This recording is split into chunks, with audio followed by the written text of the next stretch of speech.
And welcome in to episode number 3 of the Varsity Voices podcast presented by C-Spire. I'm your host, Breck Riley. We want to say thank you to C-Spire, your team, as you covered on the field. C-Spire has you covered everywhere else with the best technology backed by local 24/7 support. C-Spire, customer inspired. Week number 1 is in the books, and hey, we all had games to do this week. That's why we're called the Varsity Voices. So we all had games, and we'll welcome everyone into the broadcast. But first up, we gotta ask our pal Brandon Davis how it went. He was making his maiden voyage as voice of the Warren Central Vikings. Brandon, how was that broadcast for you? That was a lot of fun. It really was. I had a press box spotter, Pernell DeFrance, and Bob Sullender came in to do color for us, and it went really well. And, this was actually my third time to do play-by-play. Obviously, my first time having it on my own. But no, it was a blessing to be a part of it. I had a good time. Had a great call. Actually got a lot of compliments. My 17-year-old daughter, who's my biggest critic, said that I sounded like I knew what I was talking about. So I finally have her confused, and I have one up on her. But that was a blessing. Had a good time, and it's going to be a great season. Yeah, if you can get a teenager to listen into your broadcast and compliment it, man, well, job well done. I don't know if I've ever had that. I can tell you, I'm not sure. But did you wear the tie in the booth? No. I'm only professional here. This is the office setting, right?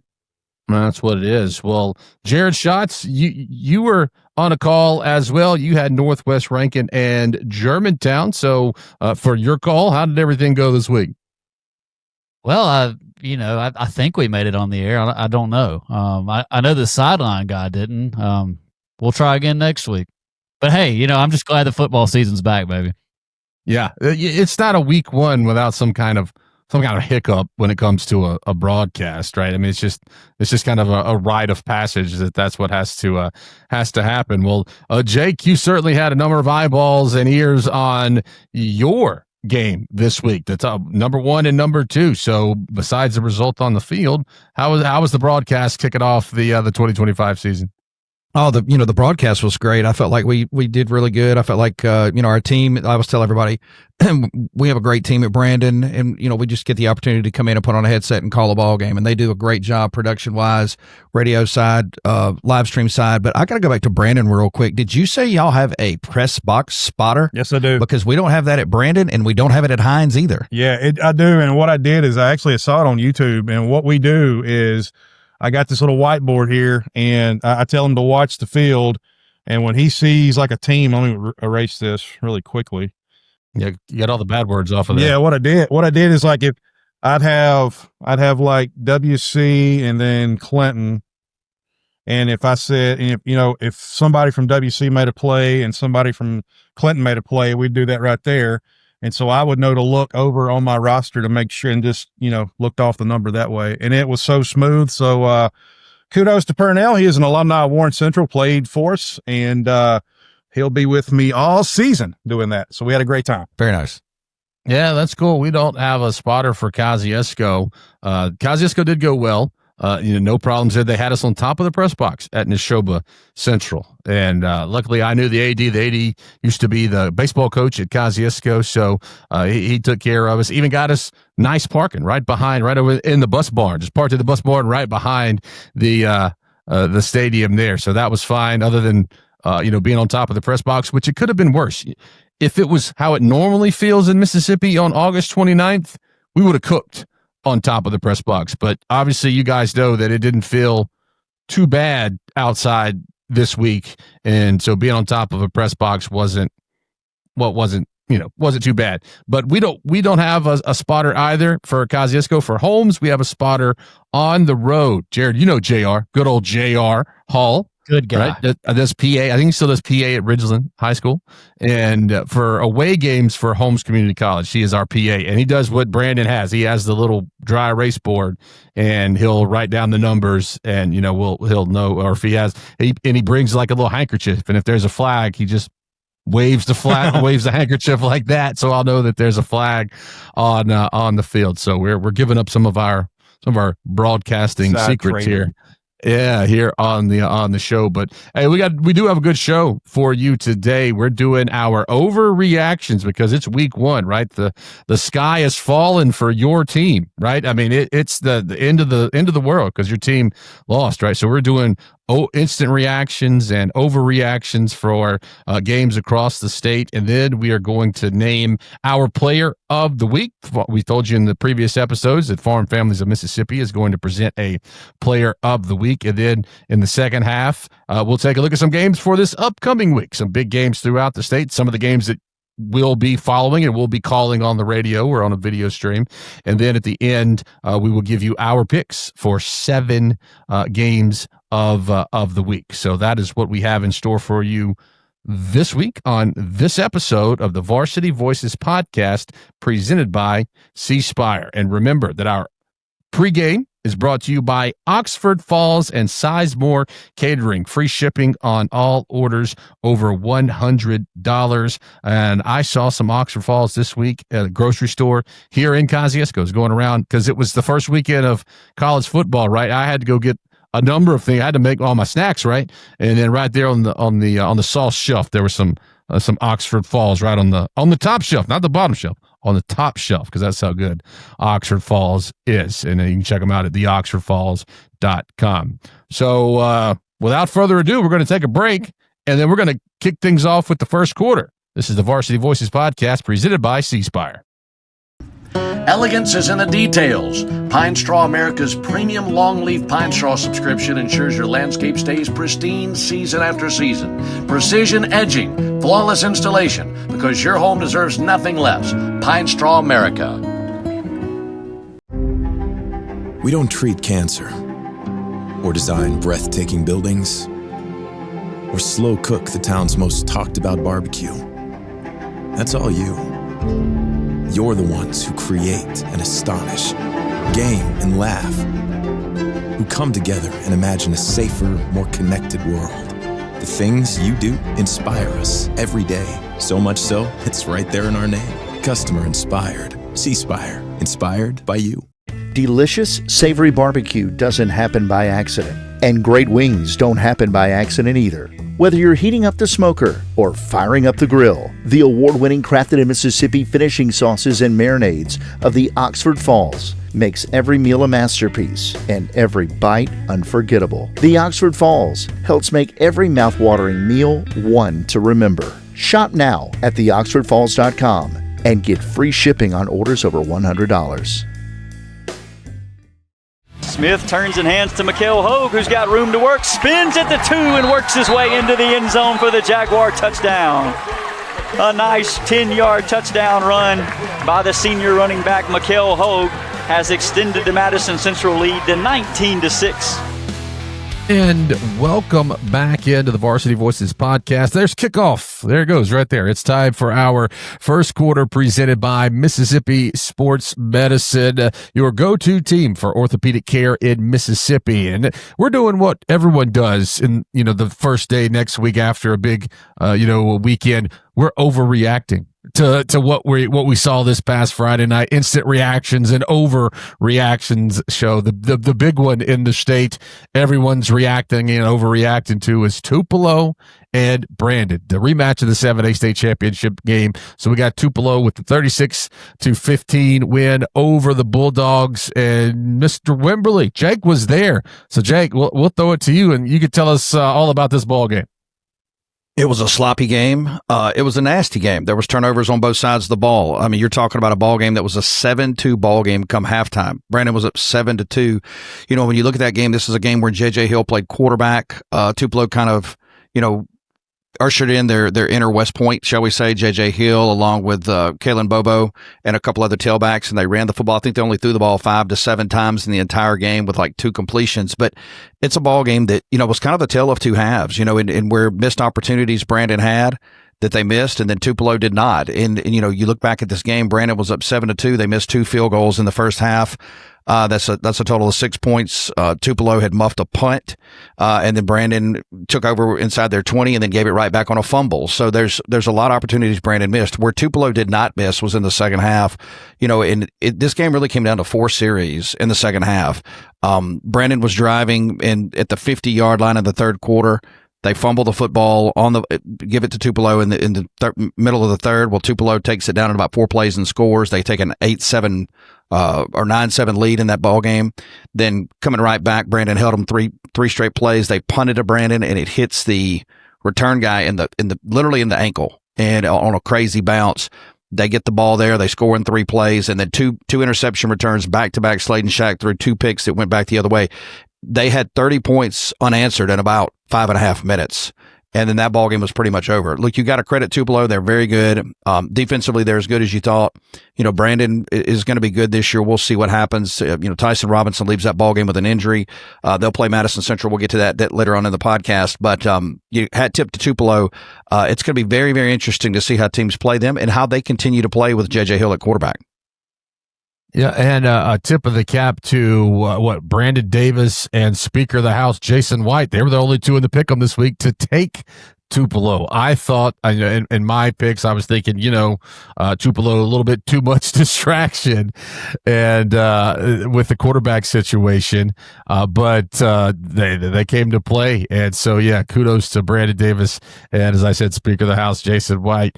Next up, we got to overreact because everyone is reacted to that Starkville-Oak Grove thriller where Starkville scores 57 points, Oak Grove scores 54 points. So Starkville 57, Oak Grove 54. Starkville wins on the final play of the game.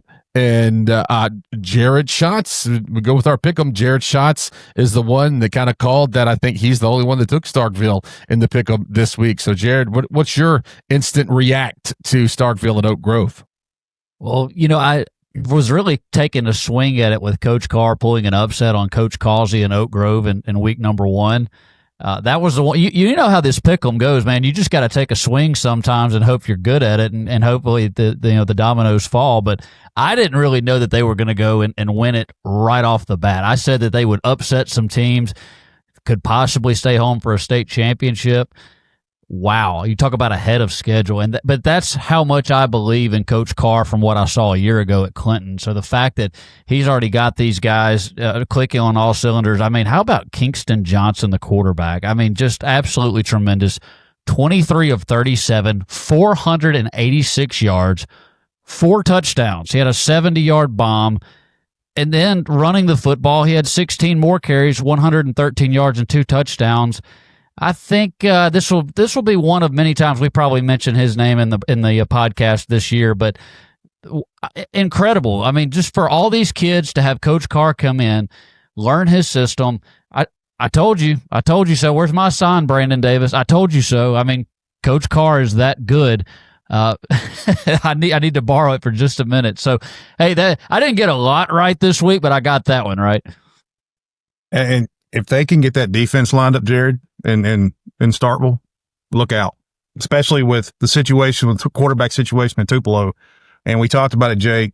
Tupelo and Starkville, those two, they're like oil and water. They're going to fight. And Starkville gave Tupelo all they wanted last year. So if they can get that defense lined out, look out. No, I agree with that. And what's going to be interesting to see is more film comes out. Oak Grove kind of flying blind, right? I mean, you could go back and watch John Carr at Clinton, but you don't know what Kingston Johnson. You can go watch some huddle cut-ups and stuff. How do they – what's next? What do they do this week? What do they do the week after that? But, I mean, no doubt about it, both of these teams will make deep runs on their respected halves of the 7A bracket. Yeah, and Jared, you were right there at one of these games, Northwest Rankin and Germantown. Northwest Rankin got the 24-17 win. So what's your instant reaction or overreaction to that one? Yeah, guys, this was a big year coming in for both squads. Germantown probably had the target on their back a little bit more than they're used to. And Northwest Rankin with Coach Devin Cooper, man, what a game plan. They came into this ball game And they really, it was quick passes. They did a great job of getting their quarterback, Joseph Phillipson, to really get comfortable, get the ball out of his hands, get him to his big wide receivers out on the edge. A lot of screen passes thrown in this ball game, really neutralize the Germantown front. And that's where Germantown had the size advantage, was in the trenches. But it's hard to get to the quarterback when he's got the football out on 3-step drops and quick timing routes. And they did a fantastic job. And then defensively, Germantown could not run the football, had a rough time trying to run the football, whether it be on the perimeter between the tackles. And hats off to Devin Cooper. A lot of people, will chalk that up as a big upset for Northwest Rankin. And I think that's going to be a football team that is going to make some noise down in District 3 this year. And meanwhile, for Germantown, you're hoping that will be, if you're on the Germantown staff or a fan, maybe a blessing in disguise to lose a ball game like that with the expectations. They're not used to having that target on their back. So maybe get this loss out of your system early, but not going to get any easier with Oak Grove coming to town next week. And another one there in the metro area, another school in the metro area that, Brandon, you saw, Clinton and Warren Central. It was all Clinton. They got the new staff there, so Clinton 45, Warren Central 13. How was that one? What's your reaction to that game? It was ugly. I'll say this. Hamer Morgan, head coach at Clinton, did a phenomenal job game planning, getting those kids to believe that they could win. They've heard all offseason they lost their head coach. We know John Carr goes to Starkville. They lost several other key players that transferred out to an MAIS school.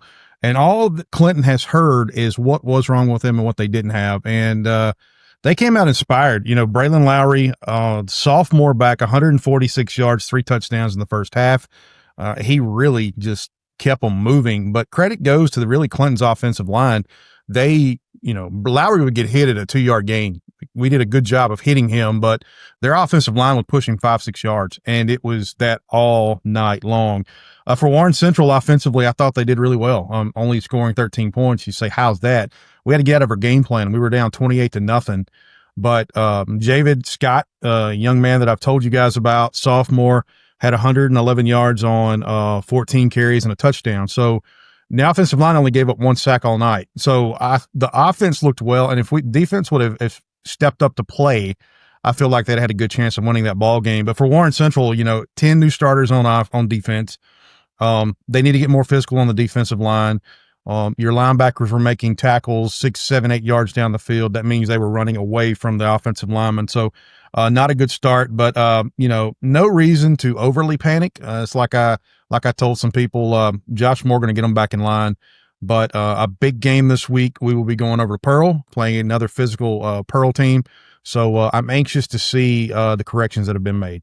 And another one that was really close, and I know that you kind of had an opinion on, Brandon, was Picayune and Gulfport. The Maroon Tide getting a 3-point win, 31-28 over the Admirals. Gulfport's got the transfer quarterback, really talented, but Picayune was able to come back and get the win there.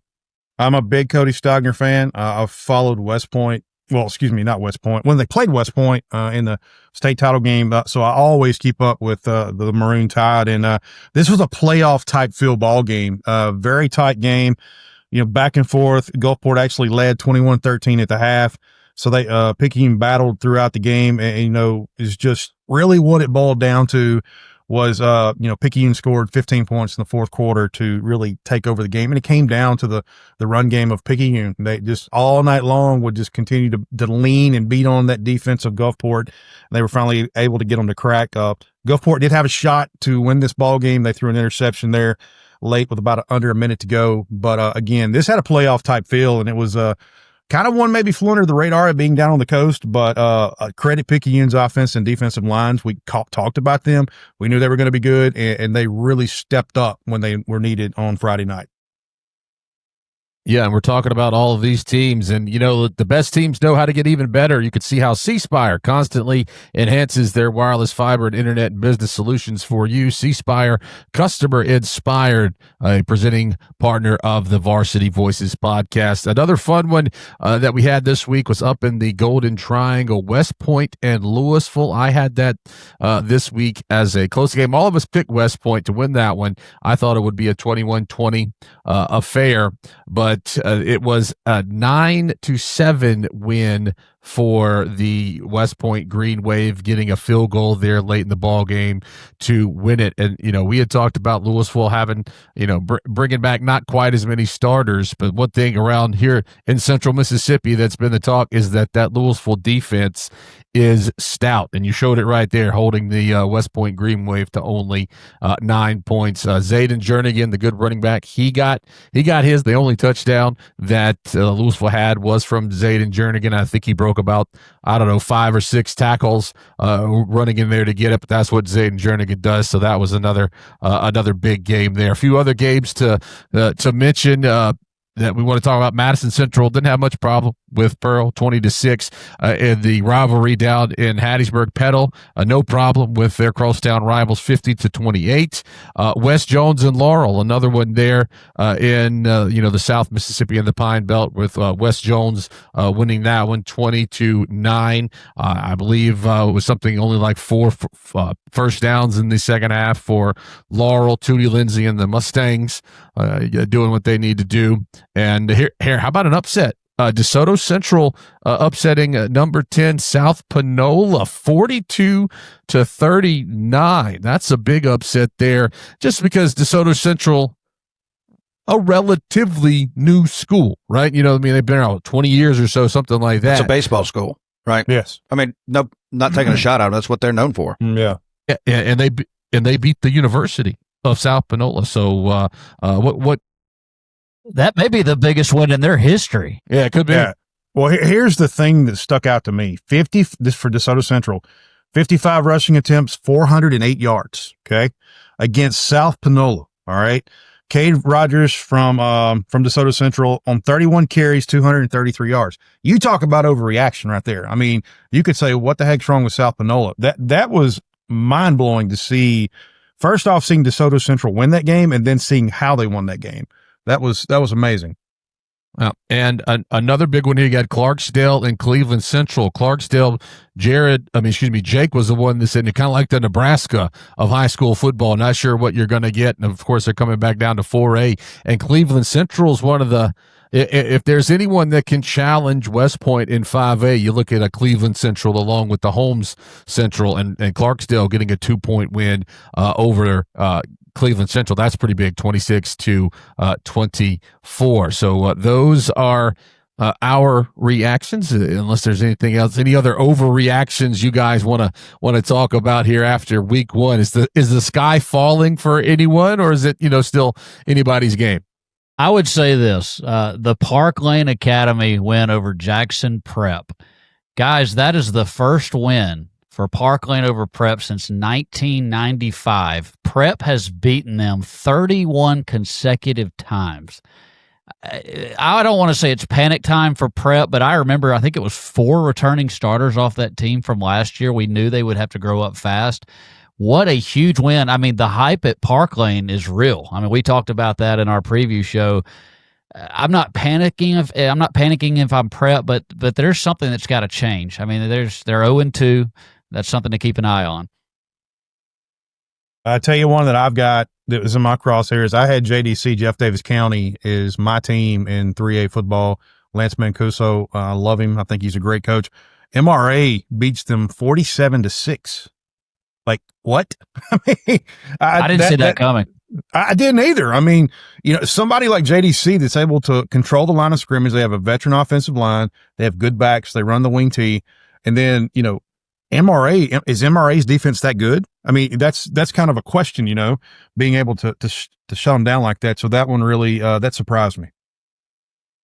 Yeah. And Jared, to your point, I saw that Parklane team hang like 70 on Leake Academy last year in the championship game. And that's, like you said, the hype is real for the Pioneers of Parklane. But well, I was going to say one thing on them. I mean, they've been good at the 5A level, but when they went down a classification as far as the MAIS overall, the fact they're now beating the Big Four, right? That's the thing. By the way, Tanner Kaiser, 29 carries, 217 yards for Parklane. So that's something to definitely watch as this team moves forward. One more, Columbia over Hartfield. Did not see that coming.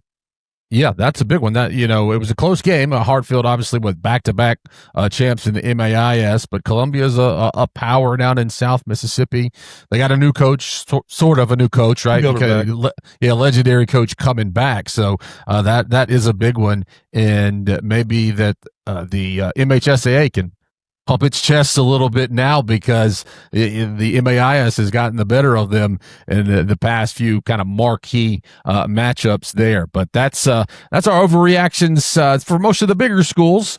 When we come back for a second quarter, we're going to take a look at the smaller classifications and kind of see what games that stood out to us there. So this is the Varsity Voices podcast presented by C Spire. We're going to step aside for a break. We're back right after this.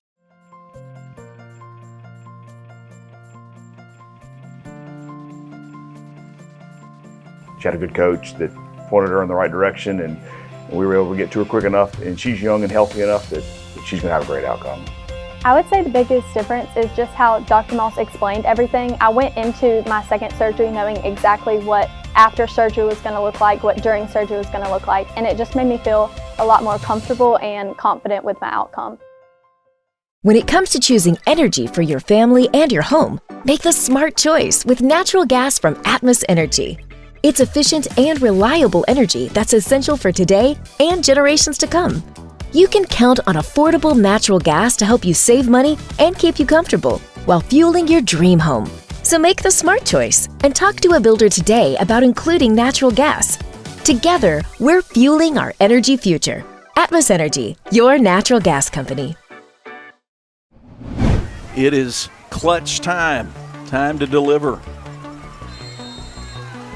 4 wide outs, 1 to the left, 3 to the right. Quick throw into the slot, complete Stovall, sheds a tackler, 45, 50, 40. He puts on the Jets. He is going the distance. He's going for speed. That's a touchdown on one play. 64 yards, 6 for the Rebels. And welcome back into the Varsity Voices podcast presented by C Spire. This is our second quarter. This is brought to you by Atmos Energy. Call 811 before you dig. And we're still overreacting. It's week 1, right? Going into week 2, we got to have stuff to overreact about. Monday morning water cooler talk. And so we're going to continue with our reactions to some of the smaller classifications. Like you had D. Iberville taking on Raleigh. So big school, smaller school. That was a close game. The Raleigh Lions held their own 14-6 in that one. And another one that we were all very excited about was Noxubee County and Heidelberg. How would the Tigers respond after not having Super Camario Taylor with them? But Noxubee gets the 44-32 win over that one. And Jake, I know you're big pals with Coach Carter. So what'd you think about that game?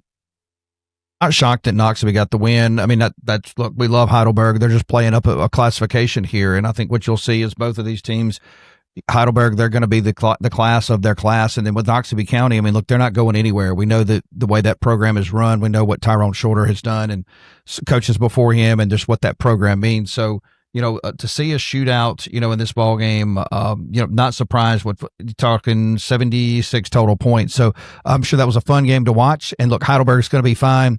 I think both of these teams are going to be just fine in their classes there. Yeah, I think both of those squads are probably going to make that deep run come November in the postseason. Another one is Mize and Taylorsville. Those are two powerhouse teams. Jared and Mize got the 27-14 win over Taylorsville. But yeah, pretty good game there between two of the smaller classifications. Yeah, Mize really was one of our dark horses this year, and Taylorsville, a new coach, and there's really some things that aren't clicking yet. They're hoping they can get things going for the Tartars, but that is the first win Mize has had at Taylorsville in 10 years, so that was a big win for Mize. And another, I don't know if you want to call it an upset, but one down in 1A was Nanih Waiya just throwing a whooping on Vardaman. Nanih Waiya 49, Vardaman 3. And obviously I had Nanih Waiya as my dark horse, but Vardaman's routinely they're in the top 5, top 10 of the of that classification. So Brandon, that was a big one there, Nanih Waiya and Vardaman. Absolutely. Vardaman was one of my teams I had as, a dark horse in 1A in 1A. And Nanih Waiya had 362 rushing yards the other night. And it really came down to that. And it came down to the defense, just shutting Vardaman down. But Nanih Waiya, they're going to be standing tall when it comes playoff time. That was a good win for them. I got to see Nanih Waiya. They came to Kosciusko's Jamboree, and that big offensive lineman right there on the front line, he is the truth. He is massive, big right tackle.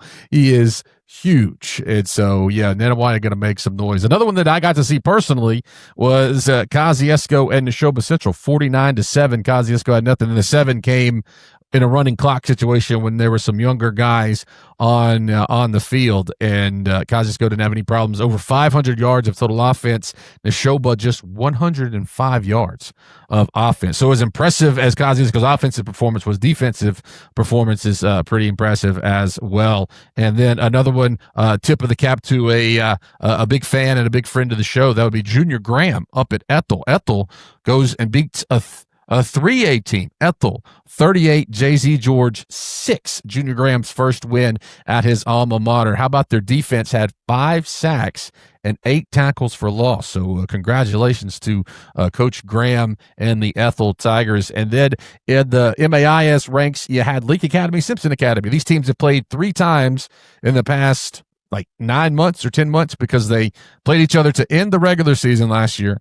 They played each other in the first round of the playoffs, and then they played each other to open the season this year. And it was close. Simpson was leading for much of the game.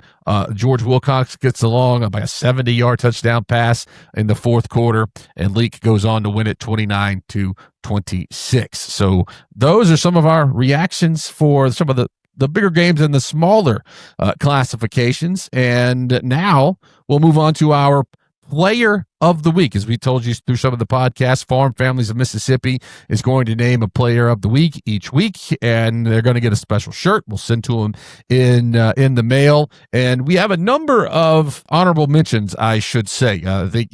You saw one, Jared Germany Hayden from Northwest Rankin, 19 carries, 136 yards, 2 touchdowns in the win there. Chalmers Berglind from Ocean Springs, 8 out of 13, 226 yards and 4 touchdowns for the quarterback there. Somebody we were just talking about, Taylon May from Ethel. How about 6 carries for 125 yards? 6 for 125 yards and 3 touchdowns. And in 1A, those kids got to play both ways. He also had 8 tackles. So, he ran for 125 yards and he still had 8 tackles. So hats off to Taylon May. You got to look another small school. CJ Johnson up at Strayhorn, 20 carries, 297 yards, 2 touchdowns in the 28-25 win over Potts Camp. And then you got Braden Trusty, a quarterback for Grenada, the favorite in 6A. They took on a team out of Arkansas.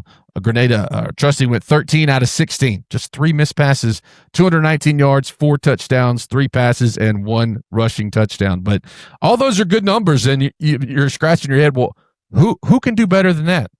Well, get ready for Kingston Johnson's stat line from Starkville. 23 out of 37 for 486 yards and 4 touchdowns. That's passing, a long of 70.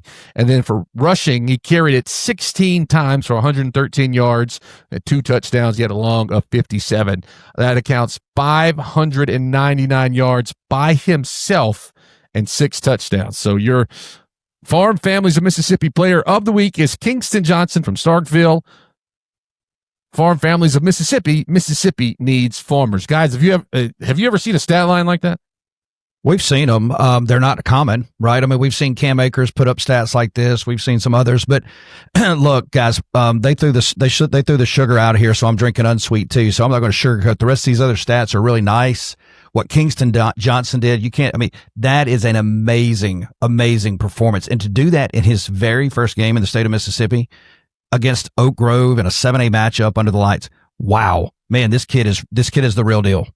And a new offense. Let's remember, new coaching staff, new offense. It's he ain't had a bunch of time with them there. And like you said, Jake, that's amazing what he was able to do. And just imagine when he gets his feet under him, it's going to be crazy. Yeah, and you know how like people tell their kids, I went to the Gale Sayers game for the Bears, right? Or I went to Kobe's 81-point game. People are gonna be telling their kids and start. I was at that game when Kingston Johnson accounted for 600 total yards. So Kingston Johnson, hats off to you. That's just week 1, guys. That's just week 1 against the powerhouse in Oak Grove. So he's got a whole season to go. So that is a look at our reactions and our players of the week. That's a wrap on the second quarter. We're going to take our halftime break. When we come back, we'll turn our attention to week number 2 and preview some games. You're listening to the Varsity Voices podcast presented by C Spire. Every job starts with the right equipment. At Empower Rental Group, we've got what it takes to get you moving fast. Empower Rental Group has it all to get the job, large or small, done right. From pickup to delivery, we're your trusted local rental partner. Rent online at renterg.com. That's renterg.com. Or come by and talk to our friendly team today. Empower Rental Group, built for the job. Genuine Mississippi, grown and raised and crafted, made. Genuine Mississippi.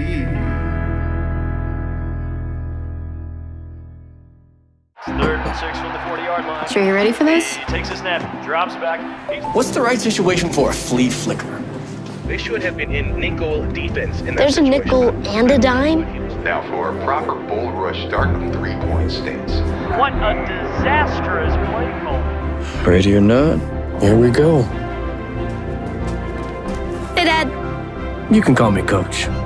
It's amazing what C Spire's nationwide 5G network can connect. C Spire, inspired by you. One play for the win. Johnson goes under center. Gonna pitch it to Knox. Knox stacked up. He's in the end zone. Touchdown, Torian Knox with no time left. The Starkville High School Jackets, they win it 57-54.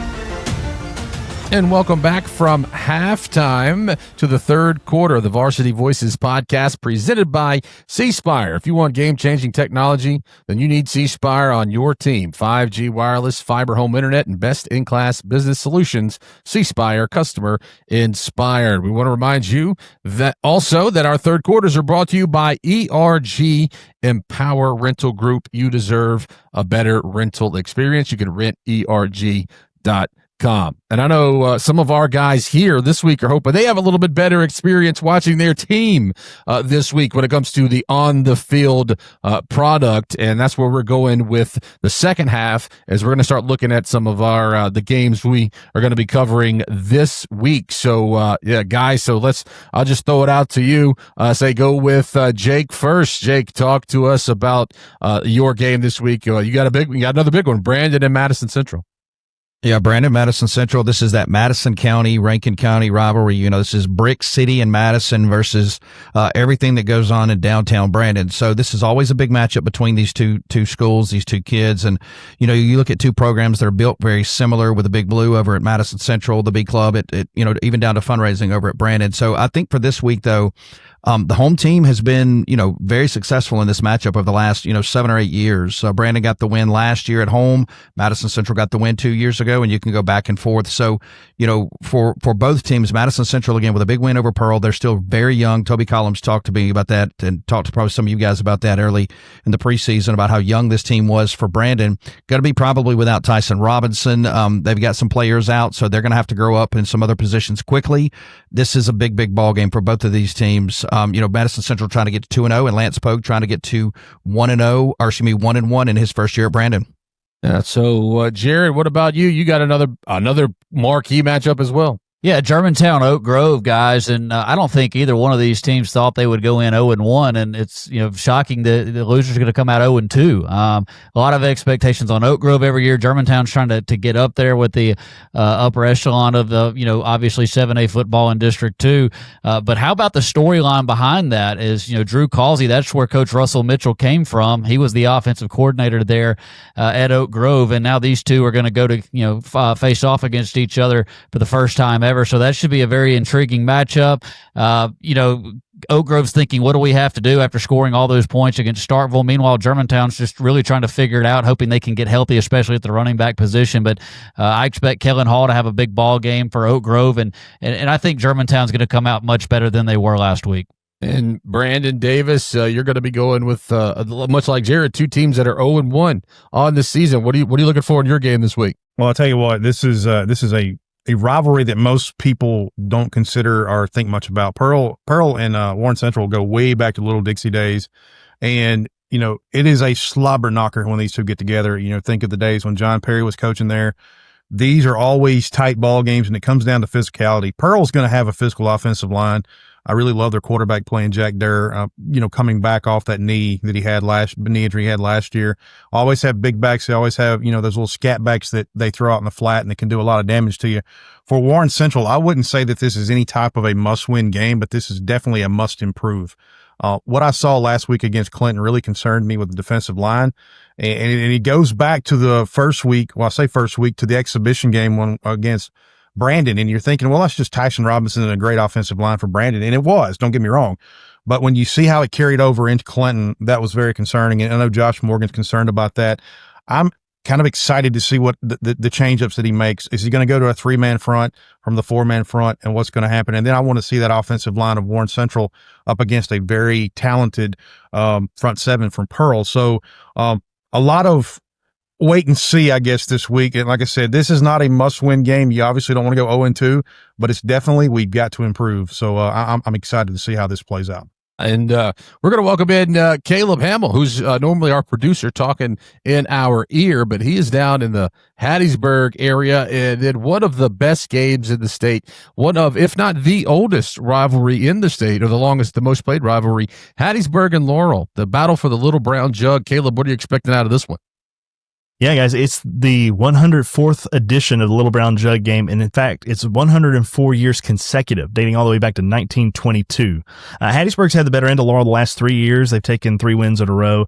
Laurel will be hosting this one between the bricks, and both teams 0-1. Hattiesburg had some difficulties against Petal, which is a much improved team back under Marcus Broyles. Their experience exists out there, especially in some of their receivers. Tristan Key's one of those that everybody has their eye on. Laurel is operating under a sophomore quarterback, Bryson Bivens, who came out of necessity into the playing field last year as a freshman, but had an early exit due to a collarbone injury. He had some good moments in those games, and he had some good moments earlier in their first game of the year against West Jones. And so I like to see that if his receivers can start catching the football, because he's putting it on the money, they have the potential for big plays against this big rival in Hattiesburg. I do think Hattiesburg has a chance to clean some stuff up. They had a lot of turnovers against Petal, and both teams in slightly sloppy conditions because of all the rain we had here in South Mississippi during week 1. So under better conditions, may see a lot better performance from both of these teams. They are very similar. It could be one that comes right down to the wire. Yeah, and the game I'm covering this week, we're going to save it for the fourth quarter, a little bit of the smaller classification, so we'll do that. But I think there's another one that we all kind of wanted to collectively talk about, was West Point and Starkville. As we just told you in the last segment about what Starkville did to Oak Grove and how West Point was able to beat Louisville. But I think it was Jared Schatz that mentioned it's a clash of ideologies. It's the irresistible force meeting the immovable object. So what are your thoughts on West Point and Starkville? Jared, since you kind of brought that up, we'll throw it to you first. You talk about an old school throwback in West Point. Jake's talked about their program and how they do everything, top notch, from the way they stay after practice. It's a very old school mentality. Then there's John Carr. You know how I feel about John Carr and his offense. If there's one game that we could take the helicopter to, which, we're going to get the helicopter one day. I've been talking a big game about it. This is the one I would take it to. Starkville with that high-powered offense. West Point with that blue collar. We're going to run the football right at you. This is the game to watch in the state of Mississippi. I'm very excited about this one. Throw it to you, Jake. What do you think about it?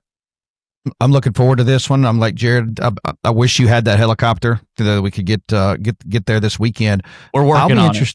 That no doubt about it. I'll be interested to see how this one turns out. And I'm looking at a couple things in this. I think if you're West Point, you look at the film, and I can promise you they've already looked at it and continue to look at it, and they'll be practicing it on Monday and Tuesday, and of course getting into the game plan. They see the yards that Oak Grove put up, even though they did it differently. They're going to take advantage of that, and they're going to be able to move the football, and they're going to be able to put up points. If there is one thing that you can say about John Carr that could be a question mark, is last year, the one sample size we saw, they would have a big week like this past one, and then they would fall flat the next week. What do they do against this West Point defense, and how does West Point scheme against, Kingston Johnson, and how does he, perform in this matchup? I think it's a fascinating ball game, and I think it'll be a 4-quarter ball game. I would agree. Brandon Davis, what's your thoughts on this just premier matchup in the state? Well, you see what I'm wearing tonight. I am pulling for the Point. I tell you, if I was defensive coordinator for West Point, and I know Brett doesn't care what my opinion is, but I'd say it anyway, I would run a 4-2-5 defense, and I'd have that that third backer coming from the secondary, and I would spy Johnson all night long. And I wouldn't let him off the edge, because that's what happened. Some of the plays that we saw against Oak Grove was he was just bobbing and weaving when he got outside. He's so dangerous when he gets out to the edge. So you got to contain him, keep him inside. That offense for West Point is going to pick up and go. I mean, that was a very sloppy game against Louisville, but still you were able to come away with the win. And the biggest jump that you see is from week 1 to week 2. So I'm excited to see this one. I think if you can contain Johnson, keep him in the pocket and make him beat you throwing the football, you'll have a shot, because we know West Point is just going to line up and ram you with that offensive line. So, again, as Jared said, this is going to be a premier matchup this week. Yeah, and moving on, there's another premier matchup down in the south portion of the state. We kind of got the Golden Triangle covered. Now we're going to the coastal area with Petal and Ocean Springs. The Greyhounds versus the Panthers. That's a great matchup there. So what are we looking at? We talked to you about the Ocean Springs quarterback was one of our honorable mentions, player of the week. So what are you guys expecting out of Petal and Ocean Springs, Jared? I think this could potentially be an early playoff matchup. I mean, these two could see each other again. Ocean Springs, really the pride of 7A football right now on the coast. And you talked about the great performance they had last week from Berglund, their quarterback, Chalmers Berglund. Petal's Marcus Broyles, we know, right? I mean, this is one that we've picked as a dark horse. Ocean Springs, a lot of people have as a favorite going back to South State again. Been there 2 out of the last 3 years. This is going to be a great matchup. I really want to see how far has Petal come along. This will be a great measuring stick ball game. Yeah, Jake, you're one. You get to see Petal, year in and year out with Brandon and Ocean Springs as well. What are you looking for out of this matchup? I echo what Jared said. I mean, look, I've had a chance to see Ocean Springs the last 2 years as well, or 2 out of the 3 years. And I'm going to tell you, that's a tough place to go play a ball game down there at Ocean Springs. Just the crowd, and, you go down there, it's a different feel. It's almost like a college town, the way Ocean Springs has grown now. I mean, a lot of restaurants, a lot of people right off the block there. And then, the fireworks show, the wind's blowing right off the water. This will be a fun matchup. And again, to see how far Marcus Broyles has this team. And I agree with Jared. This very well could be, the first of 2 meetings. We saw Northwest Rankin and Ocean Springs play twice last year in an early season ball game like this and in the playoffs. And you very well could see these two. I think this is a close ball game, and it'll be fascinating to see who comes out on top. I'll tell you what, Ocean Springs is one of those teams that feel disrespected on the coast. This is an opportunity for you to show people that you are who you are. As Jared said, they are the darlings of the coastal teams in 7A. And if you really want to make a statement this week, Jake Bramlett and his group has an opportunity to knock off Marcus Broyles. So this will be a good one that you can watch and see. Yeah, so those are our picks for some of the higher classifications, 5A, 6A, 7A. A few other games we have our eyes on, Grenada and Winona. That's a rivalry game. Those teams about 15 minutes apart. Grenada threw a whooping on that team from Pine Grove. We told you about their quarterback who had a great performance. Winona goes up the 3A, takes on South Haven, a school a lot bigger, and only loses by, I think it was a 1 point, a really, really close game. So that's a great one. And then another one, D'Iberville and Gaucher. We've been talking about the coast with Ocean Springs, but D'Iberville and Gaucher will be a good one as well. So that's a look at our third quarter and our week 2 games to watch for the higher classifications. And hey, one thing we want to mention throughout the podcast, you might have been hearing some play-by-play calls, right? from broadcasters, maybe even from some of our calls. But what we want is each and every week, we want you, whether you're a broadcaster, whether you're a parent, a fan, or a player. If you're a player, send us your plays of the week. You got a play of the week, or if you had a great performance this week, maybe you had 500 yards like Kingston Johnson had, and you send that to us. Send us your huddle film, and we want to showcase that here on the podcast. And there are a few ways you can do that on X or Twitter at State Champ Radio, or on Facebook, State Championships Radio Network. We want to see it, and we want to feature it each and every week here on the podcast. Well, that's it for the third quarter. Put the fours up. We're going to the fourth quarter here on the Varsity Voices podcast. From the seed and the soil grows row after row. We take care of this land using just the right amount of our natural resources and never more than we need. We are only one of thousands, but we are united as one to grow the food, fiber, and shelter you need every day. Because Mississippi needs us. Mississippi needs farmers, the farm families of Mississippi. Never settle when building or remodeling your home. You may think you can't afford brick, but you can. For less than $1 a day, you can own a full brick home. The money you save on painting, heating, and cooling costs, along with lower insurance, will put money back in your pocket. Go to CherokeeBrick.com to see how affordable brick really is. Spend less, save more on the look you want. Cherokee Brick. Life's just better with brick. Busby, handoff Baker. Baker running to the left. Oh, he rips right through. He breaks a tackler. He's got green, baby. The Baker man cooking the Murrah Mustangs for 5 TDs. Touchdown, Terry. Welcome back to the Varsity Voices podcast presented by C Spire. It is our fourth quarter, and this segment is built by Cherokee Brick, America's most trusted brick supplier. And we also have to say thank you to Environment Masters, our studio sponsor, hassle-free plumbing, electrical, and AC, environmentmasters.com. And as always, we like to show off our studio. And this week, I haven't talked about, this is my Northwestern hat. Maybe people watching, why is Breck wearing a Northwestern hat? Pat Fitzgerald gave me this hat when I worked for, it's here somewhere, the Gator Bowl. I was an intern for the Gator Bowl, and Pat Fitzgerald gave all the interns these hats. So that's my Environment Masters studio contribution this week. Brandon, we got to ask you what's on the whiteboard. Hey, on the drawing board this week is my favorite wrestling managers of all time. Obviously, I've got to go with Bobby the Brain Heenan. He is the creme de la creme, and then of course Jim Cornette. And then this actually has got a lot of debate. We put this out weekly for discussion, and it's got a lot of debate, and I don't listen to anyone but me on this. So yes, that is what we've got this week is wrestling managers. Wrestling managers. I still think Mouth of the South, Jimmy Hart, that should go up a little bit, but Bobby the Brain's okay, because Mouth of the South is born in Jackson, Mississippi, and I found old audio where he said his family was his mother was from Kosciusko, Mississippi. Now, I said he probably says that at every small town radio station when he does an interview, that his mom was from that town. So it seems like something Jimmy the Hart would do, because I've never heard anything about Jimmy Hart's mom being from Kosciusko. So I don't know, but I still like the Mouth of the South. Well, we're going to continue with our picks. This week 2, and what we're looking at as far as games to watch is going to be some of the smaller classifications, 4A through 1A, get over into the MAIS, and we got 2 big rivalry games that we want to talk about, mainly because they're some of the best named rivalry games that we have. Got to be obviously in Mississippi, but across the country. Who else has a Skunk Bowl?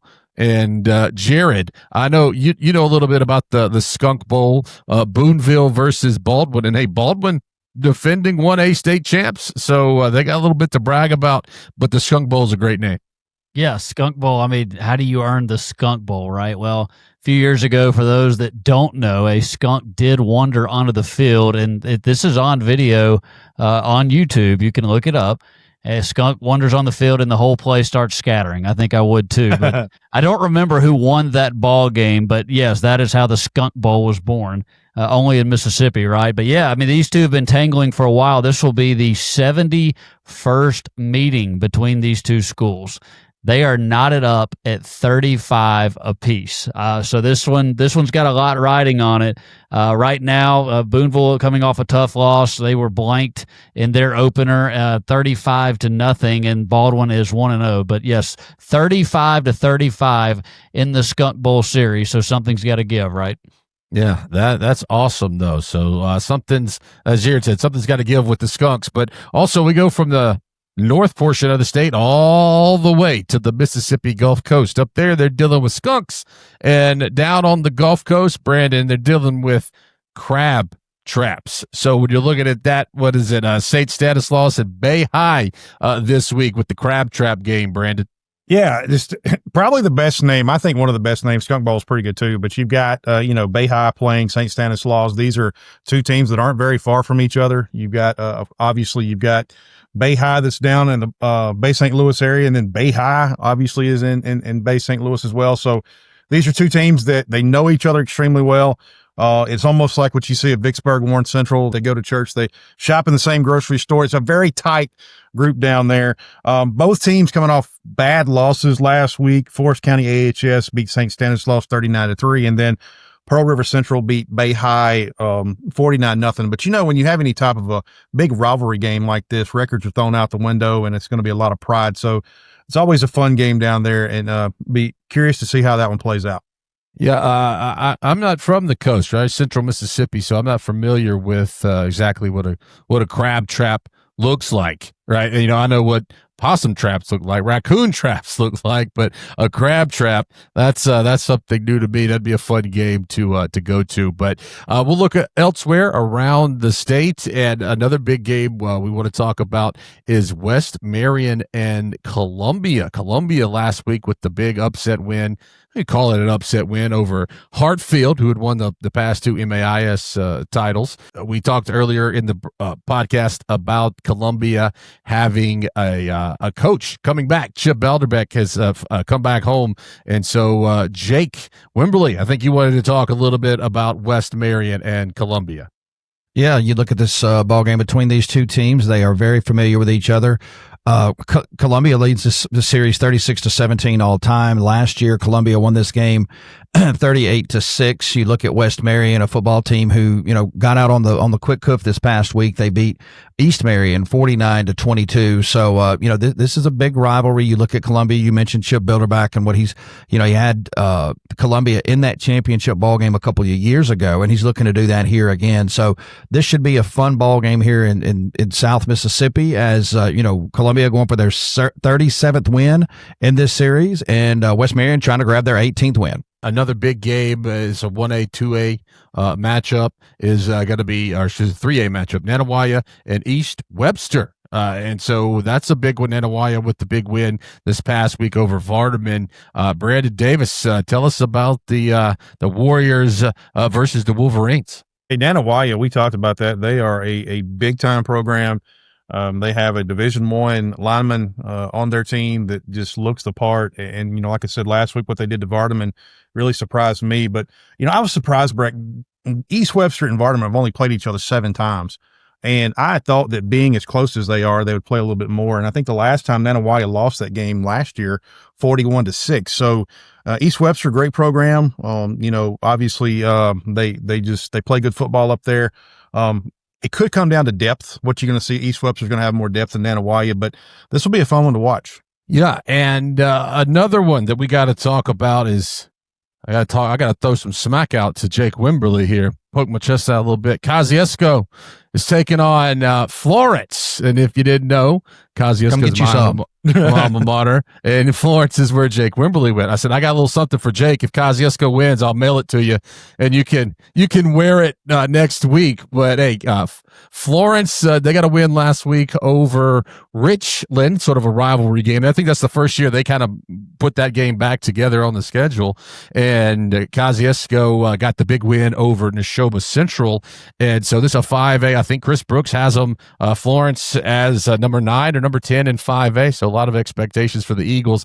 These teams have played a few times. I think the last time was 2018, but they got Florence as the quarterback. Kane Ashley, he's coming back. They got a really good running back / linebacker. You don't see in the 5A ranks, many players might play running back and linebacker, but Davis is one of those guys that, they might play him anywhere because he's that good. But Kosciusko got Caden Wade, talented quarterback. Lots been said about him here on the podcast. But this past week, Whippets did it with a rushing attack, had a number of 4 rushing touchdowns. I think that's right. 4 rushing touchdowns, 2 passing touchdowns.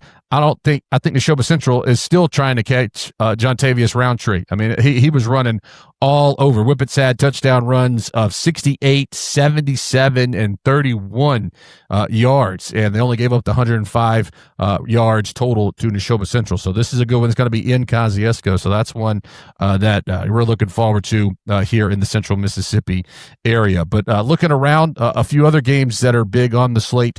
You're looking at Louisville and Shannon. Speaking of 4A, Jared, Louisville and Shannon, those are two teams that we obviously know what Louisville has, but Shannon, they're expected to do big things this year. We saw Shannon, they eliminated Kosciusko in the second round of the playoffs this year. That's a playoff matchup, Louisville and Shannon. Yeah, Shannon's looking to take that next step up, and Louisville, they thought they should have won that ball game last week against West Point.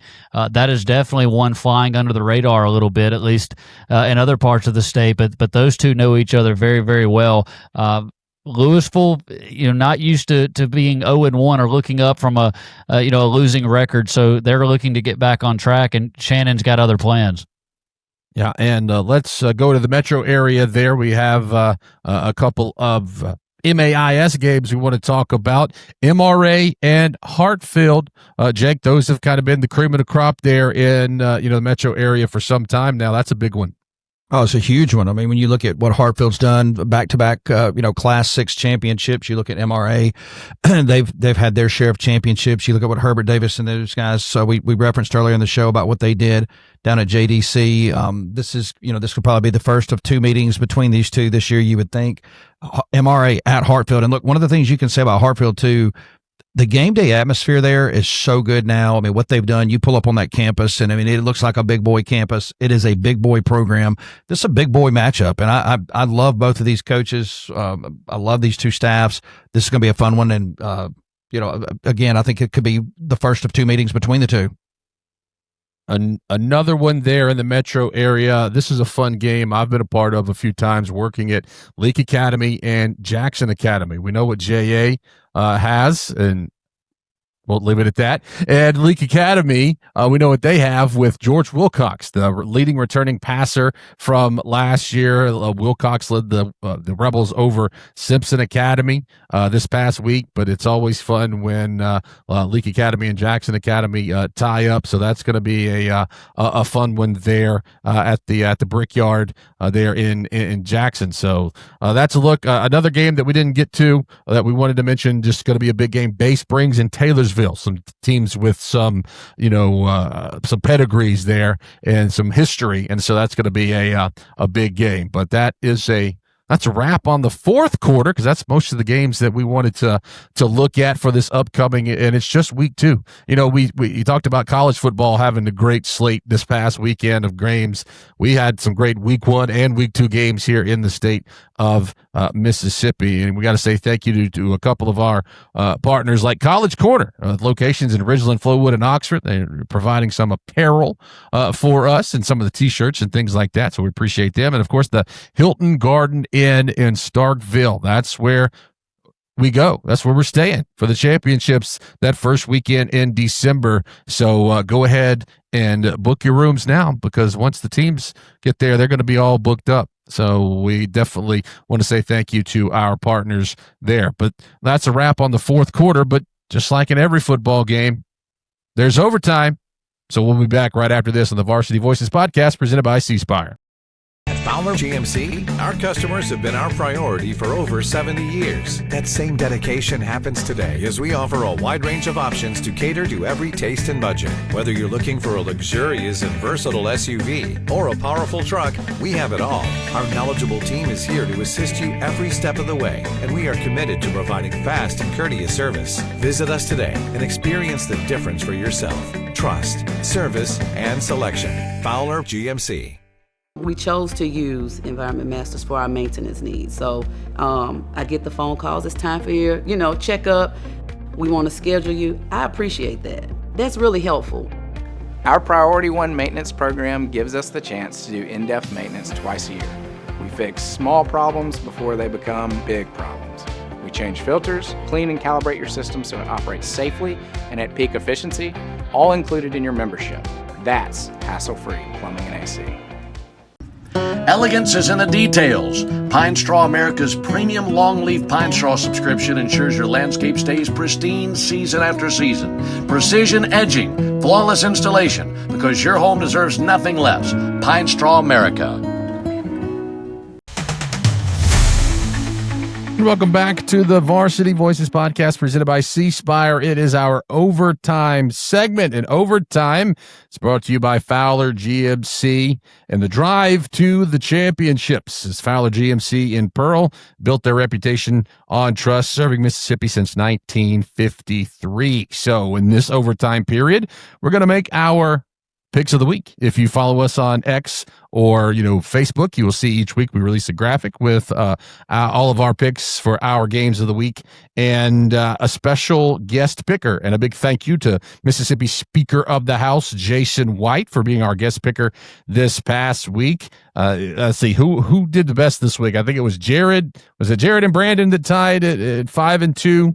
This week, and then it was Wimberly at 4-3, and then Caleb and I and Jason White at 3 and 4. So me and Caleb got a little making up to do, and so we'll be doing this each and every week. But if you want to play along, just see the picks on our pages. But these picks are brought to you by Pine Straw of America. Keep your yard looking perfect all year with Pine Straw of America, experts in premium long leaf pine straw. You can join the exclusive subscription program and enjoy fresh, flawless straw on schedule every season. Pine Straw of America, fresh year-round. You can check out 4.9 out of 5 reviews on Google. So let's jump right into it. Most of these games we've already talked about, so we're just going to give our opinions on it. First up, big game down in the South Mississippi, Jake. Petal-Ocean Springs. Like Ocean Springs in this ball game, it's at home for those guys. They have a little bit more continuity on the staff, continuity on this team. Marcus Bull's team is going to be much better in 3 or 4 weeks. Give me Ocean Springs. I like it. Ocean Springs. You've got Bramlett Berglund as quarterback. I don't know if Coach Boyles and them are ready yet. We'll see in a few weeks. Just like Jake said, give me OS. Y'all both are wrong. I'm taking Petal. I like the defense with Petal. I like Marcus Bull's to go down on the coast, and they are going to upset Ocean Springs this week. Yeah, that defense is what caused them to really come through and spank Hattiesburg in week 1. I do like Petal in this one. I think Marcus Bull's has them on the right path. And guys, I had Petal as my sleeper in 7A, and I'm not changing it. I'm sticking with the Petal Panthers. So we'll move on to another one, the Little Brown Jug, Hattiesburg and Laurel. Jake, what do you think about that one? Like both of these teams, like both of these staffs, but I'm going to go with Hattiesburg, just a little bit better, in a better spot right now. They've got the best receiver in the state of Mississippi. They're going to play to that. They've got some other talented kids as well. Should be a heck of a ball game. It always is, but give me Hattiesburg in this one. I'll go Hattiesburg. Keys at wide receiver. I know they got a new coaching staff, but still a lot of talent from last year. I'll go with the Tigers. I'm taking Hattiesburg as well. That game against Petal, they really came out swinging on Petal, but I like Hattiesburg over Laurel this week. I'm on the call for Laurel. I'm going to go reverse psychology and ask for forgiveness later from Coach Ernest and say Hattiesburg. Well, I'm going to make it a clean sweep because I like the Tigers in this one as well. So give me Hattiesburg. And here's a fun one, the one we might have spent the most time on in the podcast. That'll be West Point and Starkville. Jake, who are you going with? You got the shiny new toy in Starkville versus the tried and true in West Point. I mean, look, we know Starkville's really good. We looked at our overall rankings, and I'll say shiny new toy. I'm talking about Kingston Johnston, what he can do in this ball game. But I like West Point. I like the physicality. I think that they're going to be able to at least slow Starkville down a little bit. And Starkville, they will not play a more physical team than who they're going to play in West Point. Give me the green wave there. As this one, I still haven't made up my mind. I mean, here it is. All right, I gotta hurry up here. Coach Carr, I love you. I love the way you play football. Starkville, you guys are fantastic. I think West Point is going to have a game plan to shorten things up. I think they're going to run the football, get enough stops. Give me West Point, and I think it will be one that's very, very close. I think it'll be a quick ball game. They're going to try to make it a quick ball game, shorten it up. Completely agree, Jared. It's going to be a quick ball game. They're going to run the football. They're going to control the line of scrimmage. Defense wins big games, and defense can slow down a mobile quarterback. So I'm going to take West Point in this one. Guys, Starkville was so explosive in that game against Oak Grove. I think in West Point's case, though they're facing a tough Louisville team, too much offense for Starkville, not enough point for West Point. I'm taking Starkville in this one. Yeah, I agree with you guys. I think that West Point's biggest factor in this game will be its offense, keeping Kingston on the sideline. Keep him over there, grind it out. And if my old pal, Jamario Winters, coach from Starkville, if he can, I might get a text from him after this, but I'm taking the green wave in this one. So now we're moving on. West Marion and Columbia, another game that we talked about down in South Mississippi. Jake, what do you look for out of this one? Again, we talked about this earlier. It should be a really, really fun ball game. But I like Coach Bilderback. I like Columbia. They got the big win over Hartfield last week. They're back off and running, so give me Columbia. I agree. Columbia's got a lot of momentum with Coach Bilderback back, and that's a big win over Hartfield. I think a lot of people are not really paying attention to that, so give me Columbia. I agree with my two friends, and I'm going to take Columbia as well. Too much. Chip Bilderback's an awesome coach, and a lot of talent there at Columbia. Give me Columbia. Yeah, keeping the train going, Columbia. Same. I will keep it unanimous here. Columbia for me as well. Now it's the Skunk Bowl. A great name. Great name. Is it going to be a great game, though? So, Jake, what are you looking for from the Skunk Bowl? Well, I mean, again, the name alone, right? The name alone is one of the best names in Mississippi. I mean, I think you're probably looking at a game where it's going to be a low-scoring type of ball game between these two. But give me Booneville in this one by just a little bit. I think it's a 4-quarter ball game. I think it's a low-scoring game. If you're a sports gamer and you don't have this one on the books, take the under. Yeah, I'm going to go Baldwin. I know they moved up a classification from 1A to 2A. Booneville's higher. Booneville is coming off a tough loss, but I think Baldwin is just going to edge them. Look, these teams are evenly matched over 70 years, so who knows? But, yeah, I'll take Baldwin. I tell you, I like Neil Allen's team up there at Baldwin. I mean, they had a big win last week beating Kosciusko 35-14, so give me Baldwin in this game. Yeah, they're the home team, and just going off the state championship. No, they're a lower classification, but I do like Baldwin. But shout out Booneville. They're about to play their first home game in their new stadium come next week. Yeah, I'm going to go with Booneville in this one. I think Booneville bounces back and gets a win in the Skunk Bowl to take a 1-game lead over their rivals. Another one down in South Mississippi with a couple of teams with really championship caliber programs. Bay Springs versus Taylorsville. Jake, what are your thoughts on this one? Really like both of these communities, both of these teams. We've seen both of these teams play in multiple state championships. This is going to be a state championship type feel in this game, but give me the Tartars, give me Taylorsville to come out with a big win here. Going Bay Springs. I think Taylorsville is trying to really find their identity right now. Tough loss to Mize. I think Bay Springs is playing pretty good ball to start off the year. So they've got some expectations on them. Give me the Bulldogs. Taking Bay Springs, too. They had a big win over South Pike last week. And in that game, Jake, South Pike had 15 tackles for loss, and Bay Springs was able to seal the win. So give me Bay Springs. Like Jared said, Taylorsville trying to get their feet under them. I'm going to take the Bulldogs, Bay Springs. Yeah, there could be a documentary on these two teams of how many coaches have gone through their programs and ended up in big spots later on down the road. I do think Taylorsville, they're one of those forces that they're going to come around one of these days. I'm going to go ahead and give them a bright spot here just to go against everybody else and say Taylorsville this time. I like Bay Springs. I'll stick with the Bulldogs in that one. So finally, one final game. So down in the smaller ranges here, Nanih Waiya versus East Webster. So Jake, your thoughts on this game? East Webster, with a hard-fought loss against the rival there in Webster County last week. You look at Nanih Waiya; they got off to a big start this past week against Vardaman, 49-3. Give me Nanih Waiya again. Big win this weekend. They get to 2-0. Yeah, East Webster a favorite.